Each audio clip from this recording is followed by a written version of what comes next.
World top 100% scholarship తో admission పొందాలి అనుకున్న India's top competitive exams IIT NEET IAS design law group 1 government jobs etcetera guidance కావాలి అన్న India and world top universities లో medicine law finance join అవ్వాలన్నా students and parents కి career counselling కావాలన్నా మీ కెరియర్ డెసిషన్ డబుల్ చెక్ చేసుకోవాలి అనుకున్న 25 years experience doctor Satish IRSC గారిని సంప్రదించండి. నమస్తే, వెల్కమ్ టు ప్రైమ్ న్యూస్. విద్యా ఉద్యోగ ఉపాధి అవకాశాల కల్పన కార్యక్రమానికి స్వాగతం. నేను మీ బ్రహ్మనాయుడు. ప్రస్తుతం అంతా ఉన్నారు ఐఆర్ఎస్ ఆఫీసర్ డాక్టర్ సతీష్ గారు ఉన్నారు. సతీష్ గారితో మాట్లాడదాం. నమస్తే సతీష్ గారు. నమస్తే అండి. మొత్తానికి మీ దగ్గర ఈరోజు తెలుసుకోవాల్సిన అంశం ఒకటి ప్రధానంగా అంటే ఐఐటి అంటే Indian institute of technology. Of course ఇప్పుడు మరి ఇంటర్నేషనల్ అయినట్టు కనపడతా ఉంది. ఆఫ్రికాలో క్యాంపస్ పెట్టారంట. అవునండి. సో ఆ క్యాంపస్ గురించి మన ప్రైమ్ నేను వీక్షకులకు వివరిస్తారా? అవునండి. అండి యాక్చువల్గా మనకి ఐఐటీస్ మనకి స్టార్ట్ చేసినప్పుడు ఇండిపెండెన్స్ తర్వాత 1950లో వెరీ ఫస్ట్ ఖరగ్పూర్, 51, 52 ఆ టైంలో, ఆల్మోస్ట్ ఇంచుమించు 58లో ముంబై, అట్లా తర్వాత మద్రాసు, ఇట్లా కాన్పూర్, 5 ఐఐటీస్ ఏవైతే ఢిల్లీ, తర్వాత గౌహతి 35 ఏళ్ళ తర్వాత గౌహతి వచ్చింది. తెలుసా మీకు? ఫస్ట్ అంటే లాస్ట్ ఐఐటి తర్వాత మీకు దగ్గర 35 ఏళ్ళు పట్టింది. అంటే గవర్నమెంట్ మళ్ళీ ఇనిషియేట్ చేసి ఒక నార్త్ ఈస్ట్ వాళ్ళు బాగా గొడవ చేస్తే మొత్తం మీ అటే ఉన్న కాలేజీలన్నీ నార్త్ ఈస్ట్ నెగ్లెక్ట్ చేశారని మొత్తం మీద చేస్తే అప్పుడు గౌహతిలో మీకు 90s అండ్ ఆల్మోస్ట్ 90sలో ఇప్పుడేనండి 90లో 91 ఆ టైంలో ఇంచుమించు రఫ్గా పెట్టారు. తర్వాత మళ్ళీ ఎంతో కాలానికే వచ్చినాయి ఇవన్నీ, హైదరాబాదు, ఇండోర్, ఇవన్నీ అట్లాగా. ఇప్పుడు ఏంటంటే మన ఐఐటీస్కి మిగతా దేశాల్లో కొంచెం రెప్యుటేషన్ ఉన్నమాట వాస్తవం. పర్టికులర్గా మన Indian IITs, particular old IITs అండి, పాతవి, అంటే మద్రాస్ కానీ, ముంబై కానీ, ఢిల్లీ కానీ, ఇలాంటివి, ఖరగ్పూర్, కాన్పూర్. వీళ్ళు ఏంటంటే ఎక్కడైతే కొంచెం అండర్ డెవలప్డ్ కంట్రీస్ ఉన్నాయో, ప్లస్ ఎడ్యుకేషన్ నెసెసిటీ ఉందని ఫీల్ అయ్యారో, దాని మీద ఏం చేశారంటే బీజేపీ గవర్నమెంట్ ఏం చేసిందంటే ఒక కమిటీ వేసి అసలు ఎక్కడెక్కడ మన ఐఐటీస్ని క్వాలిటీ ఆఫ్ ఎడ్యుకేషన్ని మిగతా దేశాల్లో అలా మనం ఎందుకు పోకూడదు, ఇంటర్నేషనల్ ఎందుకు చేయకూడదు మనకి అన్న ఉద్దేశంతో మనకి నెమ్మదిగా అది స్టార్ట్ చేశారు. స్టార్ట్ చేయడంలో ముందు ఏం చేశారంటేనండి, మీకు మద్రాస్ వాళ్ళు ఏం చేశారంటే ఫస్ట్ ఇనిషియేటివ్ తీసుకుని వాళ్ళు ఆఫ్రికా ఎంచుకున్నారు. ఆఫ్రికా గవర్నమెంట్తో రకరకాల వాటితో కనపడితే ఓవరాల్గా డిస్కషన్ జరిగితే ఫైనల్గా మీకు ఏదైతే జంజిబార్ అనే ఒక ప్లేస్ ఉంటుందంటే మనకి, సో అక్కడ, అంటే ఆఫ్రికాలో ఒక ప్లేస్ అది, సో అక్కడ మీకు వాళ్ళతో టైఅప్ అయ్యి ఒక క్యాంపస్ పెడదామని చెప్తే వాళ్ళ ల్యాండ్, అది పర్మనెంట్ క్యాంపస్కి ల్యాండ్ వాళ్ళే ఇచ్చేలాగా మొత్తం అంతా చేసి టెంపరీగా ఒక క్యాంపస్ ఇచ్చారు. ఎవరు? వాళ్ళ గవర్నమెంటే ఇచ్చి 2023లో మన ఫస్ట్ బ్యాచ్ స్టార్ట్ చేశారంటే. ఒక బ్యాచ్ ఆల్రెడీ స్టార్ట్ అయింది. సో సిలబస్ ఏముంటుంది సార్ ఇందులో? అంటే మామూలుగానంటే జనరల్ ఇంటర్నేషనల్గా ఉన్న కాలేజీల్లో మనకి బీటెక్ అనరండి, ఎక్కువ బిఎస్ అంటారు చూసారా, అమెరికాలో కూడా చూడండి ఎంఎస్ బిఎస్ అట్లా ఉంటాయి కదండి. మనమేమో బీటెక్ ఎంటెక్ అంటాం. సో వాళ్ళు ఏంటంటే బిఎస్ డిగ్రీ అంటే గమ్ముని మన ప్రేక్షకులు బిఎస్ అంటే ఇదేదో మళ్ళీ చిన్న డిగ్రీ అనుకోవద్దు. బిఎస్ అంటే జనరల్గానే అది ఇంటర్నేషనల్ రికగ్నేషన్ ఉంటుంది అన్ని చాలా కాలేజెస్. డిగ్రీ అలా కదండి, బిఎస్ అంటే బ్యాచిలర్స్, బీటెక్ అనలేదు కదా అని అనుకుంటారని చెప్తున్నాను. బిఎస్ అనే డిగ్రీ ఉంటుంది. వీళ్ళు కూడా ఏం చేశారంటే డిమాండ్ ఉన్నటువంటి course data science and AI ఇప్పుడు బాగా పాపులర్గా ఉంది కాబట్టి ఆ కోర్స్ పెట్టారు. అంటే డిమాండ్ ఉన్న కోర్సే పెట్టారండి. ఇనీషియల్గా ఫస్ట్ బ్యాచ్ ఏం చేశారంటే సీట్లోకి 50 అలా ఇచ్చారు. ఇప్పుడు 75 చేశారు నెమ్మదిగా. ఇప్పుడు టెంపరీగా క్యాంపస్ ఇచ్చేసారు. వాళ్ళకి పర్మనెంట్గా క్యాంపస్ కడుతున్నారు. ఆల్మోస్ట్ మీకు 400 to 500 crores investment long term ప్లాన్తో పెడుతున్నారు. ఫ్యాకల్టీని కూడా రిక్రూట్మెంట్ చేసేసారు. ఆల్మోస్ట్ మీకు సిఎస్ డిపార్ట్మెంట్లో 11 మందిని రిక్రూట్మెంట్ చేశారంటే. సో ఫ్యాకల్టీ ఆల్మోస్ట్ ఇండియాలో ఉన్నటువంటి చాలామంది ఐఐటి ఫ్యాకల్టీ, మద్రాసులో ఉన్న ఫ్యాకల్టీ కొంతమంది, ఇక్కడున్న ఫ్యాకల్టీ అక్కడ డైరెక్టర్గా చేస్తున్నారు. ఒక లేడీ చేయడం, ఫస్ట్ లేడీ. సో ఒకటి ఇక్కడ ఐఐటి మద్రాసులో ఉన్న, తర్వాత ఫ్యాకల్టీ రిక్రూట్మెంట్ చేశారు, టెంపరీ క్యాంపస్ ఎస్టాబ్లిష్ చేశారు. ఒక బిఎస్ ప్రోగ్రామ్ ఉంటుంది, మళ్ళీ ఒక ఎంటెక్ ఉంటుందండి అంతే. అంటే పీజీ ఒకటి, యూజీ ఒకటి ఉంటుంది. రెండు కూడా డేటా సైన్స్ అండ్ ఏఐ కొంచెం డెవలప్ ఉన్నటువంటి ఇది. దీనికి ఏంటంటేనంటే దీనికి మన రెగ్యులర్ బీటెక్ ఉన్నటువంటి డిఫరెన్స్ ఏంటంటే, అంటే సిలబస్లో మీరు చెప్పినట్టుగా అది కానీ అడ్మిషన్ క్రైటీరియా ఇక్కడ జేఈ మెయిన్స్ అడ్వాన్స్డ్ ఎగ్జామ్ రాయాలి మనకి ఐఐటీస్కి అయితే, మద్రాస్కి వెళ్ళాలంటే. కానీ ఇది ఇంటర్నేషనల్ క్యాంపస్, జేఈ అడ్వాన్స్డ్కి సంబంధం ఉండదు. ఆ ఇంటర్నేషనల్ దాంట్లో మన ఇండియన్స్ కూడా జాయిన్ అవ్వచ్చు. ఇది ఎక్స్క్లూసివ్గా ఇండియన్స్ అందుకు స్టూడెంట్స్ని దృష్టిలో పెట్టుకుని పెట్టిన క్యాంపస్ కాదు. అలా పెడితే ఇంకా అక్కడ దాకా వెళ్ళి పెట్టడం ఎందుకు, అంతే కదండి. ఆ 75 సీట్స్ ఇక్కడే ఇచ్చేసి కదా, వాళ్ళ గవర్నమెంట్తో ఉంది కాబట్టి అక్కడ లోకల్గా కొంతమందికి ఇవ్వాలి కదండి. ఆబ్వియస్గా మరి ల్యాండ్ ఇచ్చి అన్నీ చేసినప్పుడు ఇవ్వాలి కదా. సో వాళ్ళు ఏం చేశారంటే 75 సీట్స్లో కొన్ని సీట్స్ ఇంటర్నేషనల్కి ఇవ్వాలి అనే ఉద్దేశంతో క్రైటీరియా, అడ్మిషన్ క్రైటీరియా ఎలా పెట్టారంటే వాళ్ళు ఎగ్జామ్ పెడతారు ఒక ఎగ్జామ్ని. సో ఆ ఎగ్జామ్ ఏదైతే మీకు పెడతారో ఎగ్జామ్ రాయవలసి ఉంటుంది. అంటే academic profile, curricular and co curricular ఇదంతా ఒక పార్ట్ అంటే మీకు కరిక్యులర్ యాక్టివిటీస్ ఏమున్నాయి, ఎక్స్ట్రా కరిక్యులర్స్ కానీ ఇలాంటివన్నీ కూడా కో కరిక్యులర్ ప్లస్ అకాడమిక్గా మీకున్న 10th 11th 12th marks first criteria. Second criteria exam, third criteria interview, third step. Okay, ఈ 3 కలిపిన తర్వాత ఓవరాల్గా ఒక ర్యాంక్ ఇస్తారు మీకు వాళ్ళు. ఈ academic profile curricular co curricular extra curricular activities ఏవైతే మనం అనుకుంటున్నామో ఇదంతా కలిపి దానికి వెయిటేజ్ వచ్చి 10%. అందువల్ల ఇంటర్లో మార్కులు 10th మార్కులు తక్కువ వచ్చినా కూడా ఎఫెక్ట్ ఎక్కువ పడదు అన్న విషయం చెప్తున్నాను ఇప్పుడు నేను. Okay sir. అంటే చాలామంది ఏమనుకుంటారంటే అదేంటి సార్ నాకు 10th 12th తక్కువ వచ్చినాయి కదా అసలు నాకు సీట్ వస్తుందని భయపడతారండి వీళ్ళు. అట్లాంటి పరిస్థితి లేదు. దాని వెయిటేజ్ తక్కువ ఇచ్చి తెలుగు ఇన్సిడెంట్ 60% ఎగ్జామ్కి ఇచ్చేసాడు వెయిటేజ్. ఇప్పుడు ఇదే అంశం ఒకసారి కనుక 2009 2010 అంటే మా బ్యాచ్ నేను చదువుకున్నప్పుడు కనుక ఒకసారి అబ్జర్వ్ చేస్తే అప్పట్లో ఇంటర్మీడియట్ మార్కులు మాకు ఎఫెక్ట్ అయ్యాయి కదా సార్. ఎంసెట్లో ఇంటర్మీడియట్లో బొటాబొట్టి పాస్ మార్క్ వచ్చినా ఎంసెట్లో మంచి ర్యాంక్ వచ్చిందంటే ర్యాంక్ కన్సిడర్ చేసి, కానీ ఆ తర్వాత ఇంటర్మీడియట్ మార్కులకు ఒక పర్సంటేజ్, ఎంసెట్ మార్కులకు ఒక పర్సంటేజ్, రెండు కంపేర్ చేసి ర్యాంక్ అలా ఇస్తున్నారు. అంటే అకాడమిక్గా కూడా కొంచెం కన్సిస్టెన్సీ ఉండాలనే ఉద్దేశంతో. ఇప్పుడు ఈ ఎగ్జామ్కి వచ్చేటప్పటికంటే ఇంగ్లీష్ ఏదైతే మీకు ఉంటుందో అంటే మనం జనరల్గా ఇంగ్లీష్ మనం మాట్లాడతాం కదండి. అంటే ఇప్పుడు మీకు 10 మార్క్స్ ఏమో అకాడమిక్ అని చెప్పాను, 60 మార్కులు ఎగ్జామ్, 30 మార్కులు ఇంటర్వ్యూ. ఓవరాల్ వెయిటేజ్ అనుకోండి, పర్సంటేజ్ అనుకోండి, పక్కన పెట్టండి. ఇంగ్లీష్ అండ్ కాంప్రహెన్షన్స్ ఏదైతే ఉందో ఇంగ్లీష్కి సంబంధించి రీడింగ్ కాంప్రహెన్షన్ సంబంధించి ఎగ్జామ్లో 10 మార్కులు ఉంటుందండి. నెక్స్ట్ ఎనలిటికల్ ఎబిలిటీ అంటారండి. ఎనలిటికల్గా ఉన్న మనకి ఎబిలిటీ ఏదైతే కొంచెం మ్యాథమెటికల్గా లాజికల్గా ఉన్నటువంటి వ్యక్తులు ఎవరైతే ఉంటారో అదొక 10 మార్కులు. నెక్స్ట్ మ్యాథమెటిక్స్ ఎక్స్క్లూజివ్గా మ్యాథమెటిక్స్ 25 మార్కులకి ఎగ్జామ్. అలాగే ఫిజిక్స్ కెమిస్ట్రీకి 15 మార్కులే. చూసారా, ఫిజిక్స్ కెమిస్ట్రీకి వెయిటేజ్ తక్కువ ఉంది, 15 ఉంది. ఎనలిటికల్ ఎబిలిటీకి 10 ఉంది, ఇంగ్లీష్కి 10 మార్కులు ఉన్నాయి, మ్యాథ్స్కి 25 ఉంది. ఎందుకంటే ఈ course data science and AI కాబట్టి దానికి రిలేటెడ్ మ్యాథ్స్ కావాలి, ఎనలిటికల్ ఎబిలిటీ కావాలి కదా, బేసిక్ ఇంగ్లీష్ కావాలి కదా. చూడండి ఎట్లా ప్లాన్ చేశాడు, కొంత ఫిజిక్స్ అండ్ కెమిస్ట్రీ, కొంత సైన్స్ బ్యాక్గ్రౌండ్ కావాలి. ఈ కాంబినేషన్లో పేపర్ని సెట్ చేశాడు. జేఈ అడ్వాన్స్డ్ లాంటిది కాదు ఇది. ఈ సిలబస్ కూడా జేఈ అడ్వాన్స్డ్ సిలబస్ ఎంతైతే ఉందో, main syllabus, bit set syllabus అంతా ఉందని అనుకుంటారు, కాదు. సిలబస్ చాలా తక్కువ ఉంది. ఓకే, ఎందుకంటే ఎందుకు తక్కువ అంటేనంటే ఇంటర్నేషనల్ దృష్టిలో పెట్టుకుని ఇచ్చాడు అది. ఐబీ కరికులం ఉంటారు, ఐజీసీ ఆర్డర్స్ ఉంటాడు, ఎవడో లండన్ ఒకటి రాస్తాడు, యూఎస్ ఒకటి రాస్తాడు, లేకపోతే ఆఫ్రికా ఒకటి రాస్తాడు, రకరకాల రాస్తారు కదా. సిలబస్ను ఓవరాల్గా లైట్గానే ఇవ్వడం జరిగిందండి, జస్ట్ లైక్ నార్మల్గానే ఇవ్వడం జరిగింది. ఇది మనకి ఇప్పుడు మనం చూసినట్లయితే ఈ ఎగ్జామ్ అనేది ఏదైతే మనకు ఉందో ఎగ్జామ్ షార్ట్ లిస్ట్ చేస్తారు, ఎగ్జామ్ పెడతారు, ఎగ్జామ్ పెట్టిన తర్వాత ఆటోమేటిక్గా ఇంటర్వ్యూ ఉంటుంది, ఇంటర్వ్యూ సెలెక్ట్ అయిన తర్వాత ఫైనల్గా సీట్ రావడం జరుగుతుంది. ఇది మామూలుగా ఉన్నటువంటి మీకు ప్రొసీజర్. దీంట్లో మే 5వ తారీఖు మనకి లాస్ట్ డేట్ అండి అప్లై చేయడానికి. తక్కువ టైం ఉంది మనకి. మే 5వ తారీఖు ఒకవేళ ఎవరైనా ఈ వీడియో అంటే ఇప్పుడు ఇందులో డౌట్ ఏంటంటే వీళ్ళకి అసలు ఆఫ్రికా నేను పంపాలా మా అబ్బాయిని మా అమ్మాయిని, ఆఫ్రికాలో జనాలు చంపేస్తారా మనల్ని, అసలు అక్కడ పరిస్థితి ఏంటి అని రకరకాల అనుమానాలు ఉంటాయి. మీకు కలిగి ఉంటుంది చెప్పగానే ఆఫ్రికాని కానీ. అంతే కదా సార్. అంటే అమెరికా, ఆస్ట్రేలియా అంటే కొంచెం ధైర్యం, సింగపూర్ అంటే ఎక్కువ తెలుగు వాళ్ళందరూ ఎక్కువ వెళ్తున్నారు కాబట్టి. ఇప్పుడు మీరు చెప్పినట్టు ఆఫ్రికా అంటే ఆఫ్రికాలో మనుషులు డిఫరెంట్గా ఉంటారు కదా. సో ఇప్పుడు మన స్కిన్, ఆఫ్రికా స్కిన్, మన కలర్ వాళ్ళ కలర్ చూసి అంటే వాళ్ళు సపరేట్గా ఉంటారు, వాళ్ళు నిజంగా మనుషులేనా లేకపోతే మానవ మృగాలు అనే ఫీలింగ్ ఉంటుంది. కానీ అలా అనుకోకూడదు మనం. కాదండి, నేను ఫిజికల్గా చూశానండి. ఈవెన్ మా అబ్బాయితో పాటు చాలామంది చదువుతారు, యూఎస్లో కూడా చదువుతారు. నేను యూఎస్లో కూడా చాలామందిని చూశాను కదా కాలేజీలో. పాకిస్తానీ స్టూడెంట్స్ చాలామంది తెలుసండి నాకు, చాలామంది యూఎస్లో ఉన్నవాళ్ళు. మీరు నమ్మరండి, అంటే నేను ఎప్పుడైనా సపరేట్గా ఎపిసోడ్ చేద్దాం అనుకున్నాను. నిజంగా మనం ఈ టాపిక్ చేయాలి, పర్సెప్షన్ ఉంటుందండి దాన్ని. ఇప్పుడు సందర్భం జస్ట్ ఒక పాయింట్ చెప్తాను, సపరేట్గా మనం చేద్దాం. జనరల్గానంటే హైలీ రిలీజియస్ సెంటర్లో నేను కనీసం నాకు గల్ఫ్ కంట్రీస్లో, యూఎస్లో, కెనడాలో చదివేవాళ్ళు పాకిస్తాన్ స్టూడెంట్స్ తక్కువ కనీసం 50 మంది తెలుసండి నాకు. రకరకాలుగా వీళ్ళండి చాలా రిలీజియస్గా ఉంటారంటే. నేను గల్ఫ్ కంట్రీస్లో కూడా చూశానండి. ఎలా ఉంటారంటేనండి, మనం అనుకుంటామండి పాకిస్తాన్ అని అంటే పొలిటికల్గా ఒక ఇమాజినరీ విలన్ అంటారు చూసారా. అవును, అంటే మీకు నరేంద్ర మోడీతో పరిచయం ఉండదు, కానీ మీకు కోపం ఉంటుంది. చంద్రబాబు నాయుడుతో నాకు ఎప్పుడు పరిచయం లేదు, కానీ చంద్రబాబు నాయుడు కోపం ఉండొచ్చు నాకు. ఆయన చర్యలకి అంటే ఏదో ఒక అంటే నాకు పూర్తిగా ఆయనతో అంటే మేబీ ఆయన దగ్గరికి వెళ్ళి క్లోజ్గా నేను 10 రోజులు ఉంటే నా ఒపీనియన్ మారదు కదా. అవును, అదండి మనం అనుకోవడం వేరు, ఇమాజినరీగా అనుకోవడం వేరు కదా. రియాలిటీకి వచ్చేటప్పుడు డిఫరెంట్గా ఉండొచ్చు. సో అంతే, ఎప్పుడైనా అంతే కదండి. నాకు జగన్మోహన్ రెడ్డి గారితో పరిచయం లేదు, నాకు ఆయన మీద కోపం ఉంది.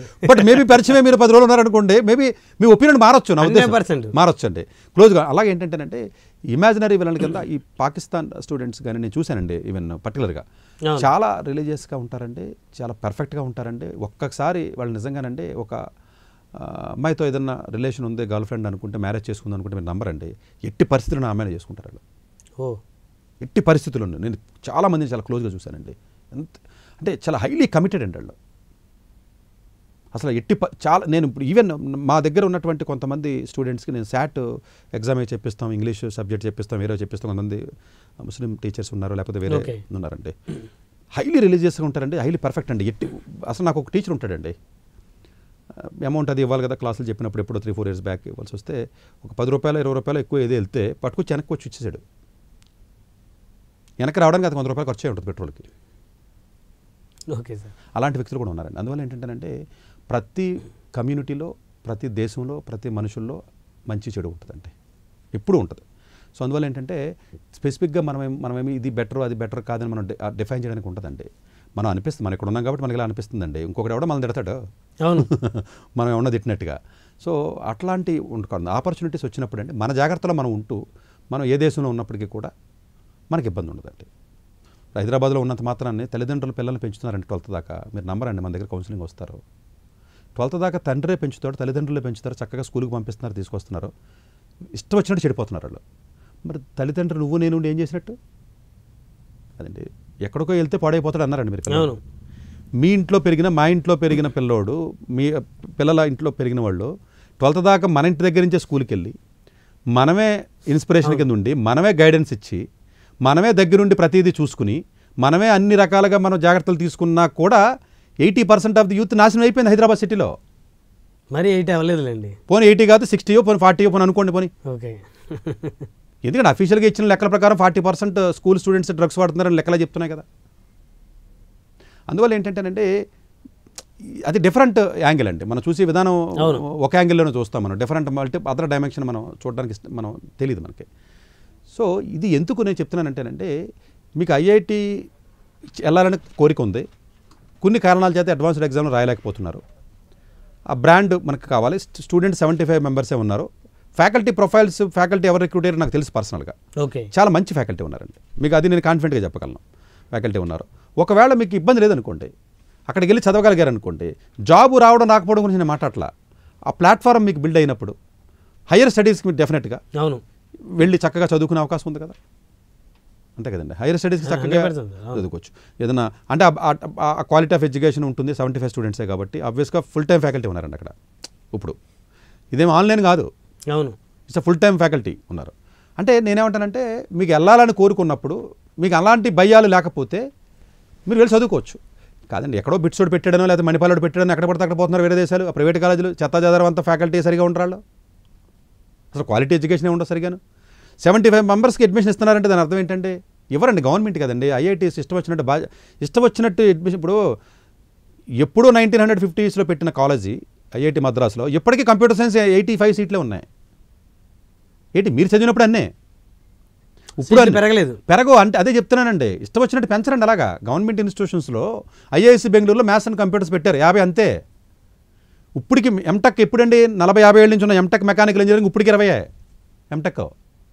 ఇప్పటికీ కొన్ని స్పెషలైజేషన్ సివిల్ ఇంజనీరింగ్లో స్పెషలైజేషన్స్ 5 సీట్లు ఉంటాయి తెలుసా. ఏరోస్పేస్ 6.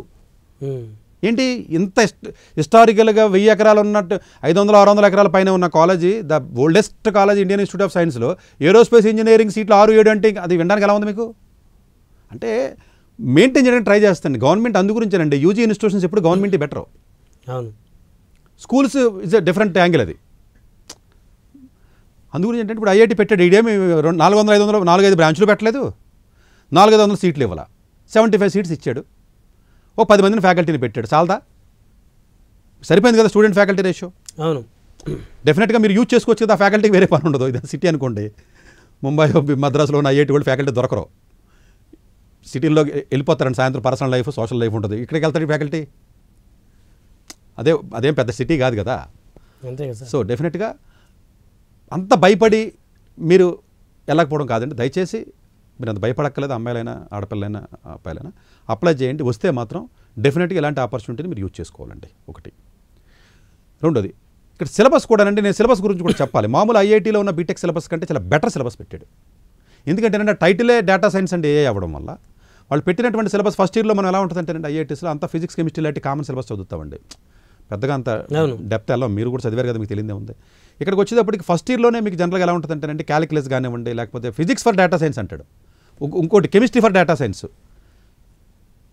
ఆర్టిఫిషియల్ ఇంటెలిజెన్స్ అప్లికేషన్ తగిలిస్తున్నాడు, కంప్యూటింగ్ ప్రోగ్రామింగ్ ఇంజనీరింగ్ కాలిక్యులేషన్స్ అని అట్లా ఫస్ట్ సెమిస్టర్లో. సెకండ్ సెమిస్టర్కి వచ్చేటప్పుడు ఇంట్రడక్షన్ ప్రాబిలిటీ ఏంటి ఫస్ట్ ఇయర్లోనే ప్రాబిలిటీ అండ్ స్టాట్ కానివ్వండి, కెమిస్ట్రీ ఫర్ డేటా సైన్స్ కానీ, డిస్క్రీట్ మ్యాథమెటిక్స్, లేకపోతే ఇంజనీరింగ్ ప్రిన్సిపల్స్ కానివ్వండి, ఇవన్నీ ఫస్ట్ ఇయర్లోనే చూడండి చాలా సబ్జెక్ట్స్ మీకు పెట్టేశాడు మీకు. అట్లాగే మీకు సెకండ్ ఇయర్లోకి వచ్చేటప్పటికి linear algebra, applied regional linear algebra కానివ్వండి, స్టాటికల్ థియరీ కానీ, ప్రోగ్రామింగ్ అండ్ డేటా స్ట్రక్చర్స్ కానివ్వండి, ఆప్టిమైజేషన్ కానివ్వండి, లేకపోతే ఆల్గారిథమ్స్ మీద కొంచెం డెప్త్, ఆల్గారిథమ్స్ బాగా ఇచ్చాడండి, మేనేజ్మెంట్ సిస్టమ్ కానీ, మిషన్ లెర్నింగ్ కానివ్వండి, బయాలజీ ఫర్ ఇంజనీర్స్ చూసారు. అంటే ఒక్కొక్కటి అప్లై చేసుకుంటూ వస్తున్న డేటా సైన్స్ ఏఐ అనేది జాగ్రత్తగా అర్థం చేసుకోవాలండి. మనం సపరేట్ వీడియోలో కూడా చెప్తాం మనం. డేటా సైన్స్ అంటే ఏఐ అనేది అన్ని ఫీల్డ్స్లోనే వాడతారు. అదే ఒక ఫీల్డ్ కాదు, అది ఇట్స్ ఎ టూల్. అన్ని ఫీల్డ్స్లో వాడతారు కాబట్టి అన్ని ఫీల్డ్స్ని పరిచయం చేశాడు వీడు సిలబస్ ద్వారా. సో దట్ తర్వాత నువ్వు హైయర్ స్టడీస్కి వెళ్ళినప్పుడు నీకు కావాల్సినటువంటి ఏరియాలో స్పెషలైజేషన్ కంప్యూటేషన్ బయాలజీకి వెళ్తావా, లేదా క్వాంటమ్ ఫిజిక్స్కి వెళ్తావా, లేదా క్వాంటిటేటివ్ ఫైనాన్స్కి వెళ్తావా, లేదా మ్యాథమెటిక్స్కి వెళ్తావా, డేటా సైన్స్కి వెళ్తావా, ఇలాంటి స్పెషలైజేషన్స్కి పీజీలోకి వెళ్ళొచ్చు ఒకసారి ఫ్లేవర్ వచ్చిన తర్వాత మీకు అన్నింటికి. సో అట్లాగే గేమ్ థియరీ కానివ్వండి, లేకపోతేనేమో డేటా మైనింగ్, డీప్ లెర్నింగ్, లేకపోతే డీప్ లెర్నింగ్ ల్యాబ్స్ కానివ్వండి, హ్యూమానిటీస్ కొన్ని ఎలెక్టివ్స్, ఇట్లా కాంబినేషన్స్ అవి పెట్టి ప్రాజెక్ట్ అది పెట్టి సిలబస్ బాగా డిజైన్ చేశాడండి డెఫినెట్గా. సో ఫైనల్గా ఆఫ్రికా వెళ్ళొచ్చు, ఐఐటి చదువుకోవాలనుకుంటే ఆఫ్రికాలో. అంటే మీరు ఆఫ్రికా వెళ్ళి కాలేజీ వరకు చదువుకుని చక్కగా హాస్టల్ ఉంది చదువుకుని బయటికి రావాలంటే, అక్కడికి వెళ్ళి నేను అటు తిరుగుతాను అంటే ఎక్కడికి వెళ్ళినా ఇబ్బందే కదా. అవును, అమెరికాలో అయితే కాల్చిపడేస్తారు. ఇప్పుడు దాని ఆ రూలు ఆఫ్రికాకి మాత్రం ఏమన్నా అదేమన్నా స్పెషల్ అంటే ఇప్పుడు చదువుకోవడానికి వెళ్ళినాడు, చదువుకుని చక్కగా హాస్టల్లో ఉండి చదువుకుని నాలెడ్జ్ గెయిన్ చేసేవాడికి ఎక్కడ సేమ్ రూల్. అది ముంబై అయినా, జమ్మూ కాశ్మీర్ అయినా, హైదరాబాద్ అయినా, ఇంకోటి ఒకటే. అది వైలేట్ చేసినప్పుడు ఏ ప్లేస్ అయినా ఒకటే అంటున్నాను నేను. అవును, దానికేమి మళ్ళీ దీనికి ఇది బెటర్ కాదని ఏమన్నా ఉందా ఏంటి? సో స్టూడెంట్ తన జాగ్రత్తల్లో తానుంటూ ఎక్కడైనా చదువుకోవచ్చు. జాగ్రత్త హైదరాబాద్లో కూడా పనికిరాడు, రైట్, అంతే కదండి. సో అప్లికేషన్ డెడ్ లైన్ క్లియర్గా మనకి 5వ తారీఖు అంటది. సో ఇమీడియట్గా 12th చదివినటువంటి స్టూడెంట్స్ ఎవరైతే ఉంటారో, ఎంపీసీ స్టూడెంట్స్ ఎవరైతే ఉంటారో వాళ్ళందరూ కూడా జేఈ మెయిన్స్ రాయాల్సిన అవసరం లేదు, జేఈ మెయిన్స్ అడ్వాన్స్లో క్వాలిఫై అవ్వాల్సిన అవసరం లేదు. అసలు 10th 12th మార్క్స్ తక్కువ వచ్చినా పర్వాలా, ఎందుకంటే దాని వెయిటేజ్ 10% ఉంది. ఏదైనా ఎక్స్ట్రా కరిక్యులర్ యాక్టివిటీస్, స్పోర్ట్స్ లాంటివి ఉంటే దానికి కొంత వెయిటేజ్ ఇవ్వడం జరుగుతుంది 10%లోనే. ఎగ్జామ్ కానీ కొంచెం మీరు బాగా రాయగలిగితే ప్రిపేర్ అయ్యి చక్కగా, జస్ట్ ఇంటర్వ్యూ 30% ఉంది కాబట్టి కొంచెం ఇంగ్లీషు మనం మాట్లాడగలిగి కొంచెం కన్విన్స్ చేయగలిగితే ఐఐటి మద్రాసులో చేస్తారండి ఇంటర్వ్యూ. ప్లస్ ఎగ్జామినేషన్ సెంటర్ ఒకటి చెప్పడం మర్చిపోయాను, తొందరపడి ఏదో ఆఫ్రికా ఎగ్జామ్ కదా లేకపోతే ఎక్కడ ఉంటుంది అనుకోవద్దు. ప్రపంచంలో ఉన్న ఆల్మోస్ట్ చాలా దేశాల్లో సెంటర్ ఇచ్చాడంటే ఇదే రోజుని. ఇట్స్ నాట్ అబౌట్ ఇండియా, గల్ఫ్లో ఉన్న ప్రతి దేశంలో ఉన్న స్టూడెంట్స్ ఎవరైతే గల్ఫ్ స్టూడెంట్స్ మన వీడియో చూస్తారో వాళ్ళు ఇండియా వచ్చి ఎగ్జామ్ రాయక్కర్లేదు, ఆఫ్రికాలో రాయక్కర్లా. సింగపూర్, దుబాయ్, ఖతర్, సౌదీ ఇలాంటి అన్ని దేశాల్లో ఉన్నాయి. ఆఫ్రికాలో ఉన్న అన్ని దేశాల్లో ఎగ్జామ్ సెంటర్స్ ఉన్నాయి. ఇండియాలో హైదరాబాద్ కూడా ఎగ్జామినేషన్ సెంటర్ ఉంది. ఈవెన్ యూఎస్లో కూడా ఎగ్జామినేషన్ సెంటర్ పెట్టాడు. సో చూసారా, ఒక్క 75 సీట్స్కి ఇన్ని సెంటర్స్ పెట్టి 11 మంది ఫ్యాకల్టీని పెట్టాడు కాబట్టి 75 సీట్లే ఉన్నాయి కాబట్టి ఎక్కడో డీమ్డ్ కాలేజీల్లోనో లేదు నేను ఏదో చిన్న కాలేజీల్లోనో ఏదో ఎవడో మారువాడి కాలేజ్ అని చెప్పి లేదా ఎవడో ఛానల్ ఎస్పీఎస్యూ యూనివర్సిటీ అనో లేకపోతే ఇంకోటి నెక్స్ట్ వేవనో లేకపోతే రకరకాల ఇలా చెత్త కాలేజీలకు పోవడం కంటే ఇది 100 రెట్లు బెటర్ అండి ఇలాంటిది, ఏదో కాలేజీకి వెళ్ళటం కంటే. సో డెఫినెట్గా మీరు ఏ రకంగా ఆలోచించినా కూడా ఇలాంటి ఆపర్చునిటీ మీరు చక్కగా తీసుకుని మీరు ఒక్కసారి ప్లాట్ఫామ్ వచ్చి మీకు ఐఐటి కల్చర్ అలవాటై అది వచ్చినట్లయితే, మోరోవర్ ఏంటంటే వీళ్ళకి ఐఐటి మద్రాసుతో లింక్ ఉంది, వీళ్ళు వస్తూ ఉంటారు, వీళ్ళకి ఏదైనా ఎక్స్చేంజ్ కానీ రీసెర్చ్ ఎక్స్చేంజ్ కానీ అది వీళ్ళ ఐఐటి మద్రాస్ స్టూడెంట్స్తో కలిసిపోతారండి. ఆల్మోస్ట్ అంటే ఓల్డ్ స్టూడెంట్స్ దాంట్లోకి వెళ్ళిపోతారు, వీళ్ళ నెట్వర్క్లోకి వెళ్తారు కదండి. ఇది బేసికల్గా ఫైనల్గా కరికులం డిజైన్ చేసేది, సిలబస్, ఎగ్జామినేషన్ సిస్టమ్ అంతా చేసింది ఐఐటి మద్రాస్ ఉంటే కదా. సర్టిఫికేట్ ఇష్యూ చేసేది వీళ్ళే, ఇక్కడ మద్రాస్ వాళ్ళు ఇష్యూ చేస్తారు సర్టిఫికేట్ని కూడా. సో రేపు ఎప్పుడన్నా హైయర్ స్టడీస్కి అప్లై చేసినప్పుడు మీకు ఇబ్బంది ఉంటుంది. ఆఫ్రికాలో ఉద్యోగం దొరకదా ఇంక ఇలాంటి డౌట్లు అడగద్దు. అది అన్ని దేశాల్లో ఆ ఎంప్లాయ్మెంట్కి సంబంధించి మీకు స్కిల్ బట్టి ఎంప్లాయ్మెంట్ ఆపర్చునిటీస్ అన్ని చోట్ల ఉంటాయి. మోరోవర్ చాలామంది ఆపర్చునిటీస్ తక్కువ ఉన్న చోటుకి వెళ్ళి కూడా ట్రై చేస్తూ ఉంటారు. సో కొంతమంది బిజినెస్లో రకరకాల ప్లేస్లు వెళ్ళి చేస్తూ ఉంటారు, ఆఫ్రికా వెళ్ళి చేస్తూ ఉంటాడు, ఒకటి గల్ఫ్ వెళ్ళి చేస్తూ ఉంటాడు, ఎక్కడ వీక్ ఉందో అక్కడికి వెళ్ళి వ్యాపారం చేసి కూడా ఉంటాడు. అవును, అంతే కదండి. చదువు కూడా అంతే కదండి. ఆపర్చునిటీస్ తక్కువ క్వాలిటీ ఉన్న స్టూడెంట్స్ ఏరియాకి నువ్వు చదివి ఎక్సెల్ అయ్యావు అనుకోండి, ఆ కంట్రీలో నీకు బెస్ట్ ఆప్షన్ నీకు దొరికినట్టే కదా. సో సరే, చదవడం ఉద్యోగం అన్నది పక్కన పెడదాం, మీకు హైయర్ స్టడీస్కి డెఫినెట్గా ప్లాట్ఫామ్ అనేది ఉపయోగపడుతుందంటే. ధన్యవాదాలు సతీష్ గారు. థ్యాంక్ యూ అండి. డాక్టర్ ఏ సతీష్ గారు ఏపీ తెలంగాణ విద్యార్థులకు సుపరిచితమైన పేరు. సతీష్ గారు 2001 యూపీఎస్సీ పరీక్షల్లో ఉత్తీర్ణులై ఇండియన్ రైల్వే విభాగంలో ఉద్యోగం సాధించారు. సతీష్ గారు చదివిన చదువులు engineering, MTech, MBA, executive MBA, MSc, MBA HR, MA psychology లాంటి పోస్ట్ గ్రాడ్యుయేషన్ డిగ్రీలతో పాటు డాక్టరేట్ కూడా చదవడం జరిగింది. డాక్టర్ సతీష్ గారు నిరంతర విద్యార్థి. అలాగే సతీష్ గారు పలు ప్రతిష్టాత్మక కాంపిటేటివ్ పరీక్షల్లో యూపీఎస్సీ నిర్వహించే సివిల్ సర్వీసెస్ పరీక్షల్లో 159వ ర్యాంక్, అలాగే ఇంజనీరింగ్ సర్వీస్లో 24వ ర్యాంక్, గేట్ ఎగ్జామ్లో 4వ ర్యాంక్, క్యాట్ ఎగ్జామ్లో 99.8%, జీమాట్ ఎగ్జామ్లో 760 స్కోర్, ఇలా పలు కాంపిటేటివ్ ఎగ్జామ్స్లో మొదటి ప్రయత్నంలోనే ఎన్నో ర్యాంకులు సాధించారు. ఇన్ని క్వాలిఫికేషన్స్, డిఫరెంట్ కాంపిటేటివ్ పరీక్షల్లో ర్యాంకులు సాధించిన వ్యక్తులు మన ఇండియాలో చాలా అరుదని చెప్పాలి. ఇలాంటి అకాడమిక్ల పరంగా, కాంపిటేటివ్ల పరంగా ఇన్ని ర్యాంకులు సాధించడంతో పాటుగా గవర్నమెంట్ ఉద్యోగం చేస్తూ పలు అవార్డులు తీసుకున్నారు. సతీష్ గారికి జనరల్ మేనేజర్ అవార్డు జోనల్ లెవెల్లో, ఆల్ ఇండియా లెవెల్లో నేషనల్ లైఫ్ టైమ్ అచీవ్మెంట్ గుర్తింపులు దక్కాయి. అప్రిసియేషన్ ఆఫ్ ప్రెసిడెంట్ ఇండియా నుంచి గానీ life time Sevashri award from Andhra Pradesh మంత్రుల నుంచి అందుకున్నారు. వీటితో పాటు పలు రకాల అవార్డులు అందుకున్నారు. ఎన్నో ప్రతిష్టాత్మక ఆర్గనైజర్స్ సంస్థలో పర్మనెంట్ మెంబర్గా ఉన్నారు. కష్టపడి పైకి వచ్చిన వ్యక్తి కావడం వల్ల గత 20 సంవత్సరాల నుంచి ఎంతో మంది చిన్నపిల్లల దగ్గర నుండి 5, 6 తరగతి విద్యార్థుల నుంచి పెద్ద పెద్ద పీజీ, పీహెచ్డీ కాలేజీలకు వెళుతూ విద్యార్థులకి అవగాహన కల్పిస్తూ ఉంటారు. ప్రతి విషయంపైన డాక్టర్ సతీష్ గారు స్పష్టమైన అవగాహన కలిగి ఉన్నారు. డాక్టర్ సతీష్ బలంగా నమ్మే సూత్రం ఏంటంటే అవేర్నెస్ ఈజ్ ఎవ్రీథింగ్. మనిషికి అవేర్నెస్ ఉంటే ఏదైనా సాధించగలరు. ఒక్క మోటివేషన్తోనే కాదు, ఏది చెయ్యాలి, ఏది చేయకూడదు, ఎలాంటి డెసిషన్ తీసుకోవాలనే విషయాలపై, ముఖ్యమైన విషయాలపై అవగాహన కల్పిస్తూ ఉంటారు. అలాగే గవర్నమెంట్, ప్రైవేట్ జాబ్లే కాకుండా ప్రపంచ దేశాల్లోని జాబ్స్పై కూడా అవగాహన కల్పిస్తూ ఉంటారు. ఉద్యోగాలతో పాటు పెద్ద చదువులైన ఐఐటి వంటి వాటిపై సెషన్స్ నిర్వహిస్తూ ఉంటారు. ఇప్పటి వరకు 3 లక్షల సెమినార్లు ₹1 తీసుకోకుండా ఉచితంగా నిర్వహించారు. ఇందులో భాగంగా మన ప్రైమ్ 9 ద్వారా విద్యార్థులకి మోటివేషన్ ఇవ్వడానికి మీ ముందుకొస్తున్నారు డాక్టర్ సతీష్ గారు. వరల్డ్ టాప్ 100% స్కాలర్షిప్ తో అడ్మిషన్ పొందాలి అనుకున్న India top competitive exams IIT, NEET, IAS, design, law, group 1, government jobs etcetera guidance కావాలి అన్నా, India and world top universities లో మెడిసిన్, లా, ఫైనాన్స్ జాయిన్ అవ్వాలన్నా, స్టూడెంట్స్ అండ్ పేరెంట్స్ కి career counselling కావాలన్నా, మీ కెరియర్ డెసిషన్ డబుల్ చెక్ చేసుకోవాలి అనుకున్న 25 years experience doctor Satish IRSC గారిని సంప్రదించండి.